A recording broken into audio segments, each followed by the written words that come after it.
9મા વ્યાખ્યાનમાં આવે છે કે જેનું શરીર હૃષ્ટપુષ્ટ હોય તેવા સાધુને 9 વસ્તુ દૂધ, દહીં, માખણ, મદિરા લેવી કલ્પે નહીં. તો અહીં 12મા સૂત્રમાં હૃષ્ટપુષ્ટ સિવાયના ગ્લાન દેહવાળા સાધુને કલ્પે તેવા ભાવાર્થવાળું વિધાન કેમ લખ્યું? સંવત્સરીના દિવસે અમે મૂળથી વાંચીએ છીએ. તમારી ધીરજ રહેતી નથી, માટે અમે અર્થઘટન કરતા નથી. સાધુનો આચાર સામાચારીમાં છે. તેમાં તમારો પહેલો પ્રશ્ન, જે વસ્તુઓ કલ્પે નહીં તેવી વસ્તુ વપરાય તેમ આડકતરી રીતે કેમ કહ્યું છે? જૈન શાસન બંને બાજુથી ગંભીર છે, માટે બંને પાસાં સમજવા પડે. અહીંયા મહાત્યાગ, મહાકઠોર સાધનાની વાત છે. ભગવાનના શાસન જેવા કઠોર આચાર વિચાર ક્યાંય નથી. એક બાજુ જૈન શાસનમાં આચાર વિચારની પરાકાષ્ઠા છે, પણ તેમાં એકાંતવાદ નથી. સાધુને 6 કારણ વગર ગોચરી પણ ન જવાય. જેમ તમારે સામાયિક વગર કારણે હાથ પણ હલાવવાનો નથી. જૈના કેટલી છે અને જરૂર પડે તો જૈનાપૂર્વક માઇલ પણ દૂર જવાય, કારણ કે ત્યાં પ્રવચન, ઉપદેશ સારો મળે તેમ છે.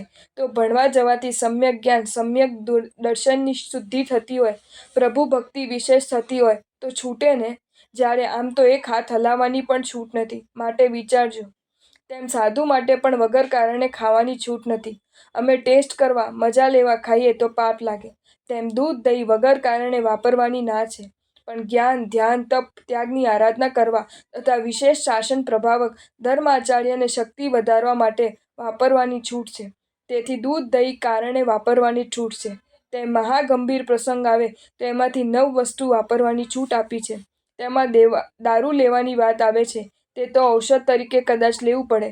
શાસ્ત્રમાં દ્રષ્ટાંત આવે છે કે શૈલક નામના રાજા છે. પ્રતાપી, પુણ્યશાળી રાજા છે. તેમને અમુક ઉંમર થતાં મહાવૈરાગ્ય સાથે દીક્ષા લીધી છે. તેમને તેમના મંત્રી પંથક અને બીજા 500 શિષ્યો સાથે દીક્ષા લીધી છે. તેઓ 500 શિષ્યોને દરરોજ વાંચના આપે છે. તેઓ જ્ઞાની છે, મહાતપસ્વી પણ છે. તપથી કાયાને નીચોવી નાખી છે. આત્મબલથી તપ, ત્યાગ, સંયમની પૂર બહારમાં સાધના કરી રહ્યા છે.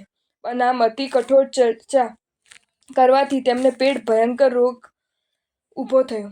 તકલીફ વેદના ઘણી જ સહન કરે છે, પણ હવે જો ઉપચાર ન કરે તો દેહ સાધનામાં સાથ આપે તેમ નથી અને અત્યારે અનશન પણ થાય તેમ નથી. માટે ઉપચાર કરાવવા વૈદ્યને બોલાવે છે. વૈદ્ય રોગની ગંભીરતા જણાવે છે. કહે છે કે તેના જે અમુક ઉપચાર છે તે નહીં કરો તો હવે સાધના આગળ કરી શકાય એવી સ્થિતિ નથી. માટે જણાવે છે કે ઉપચારમાં તમારે અનુપાનમાં આસવો લેવા પડશે, બીજો વિકલ્પ નથી. પથ્ય પાળવું જ પડશે, ચરી પાળવી પડશે, માટે ન છૂટકે લેવાનું ચાલુ કર્યું. માટે શું અહીંયા તેમણે સ્વાદ, મજા માટે લીધું છે? એક બાજુ મહાત્યાગની વાત છે, જ્યારે બીજી બાજુ આરાધના માટે કરવાનું છે. ત્યાગ એવો કરાવાય છે કે જેથી શરીર બળ સચવાય. જો તમને આ વિડીયો ગમ્યો હોય તો આ વિડીયોને લાઇક કરો અને શેર કરો, અને આવા જ નવા વિડીયો જોવા માટે જૈન ફેક્ટ્સ એન્ડ સ્ટોરીઝની ચેનલને સબસ્ક્રાઇબ કરો. ધન્યવાદ.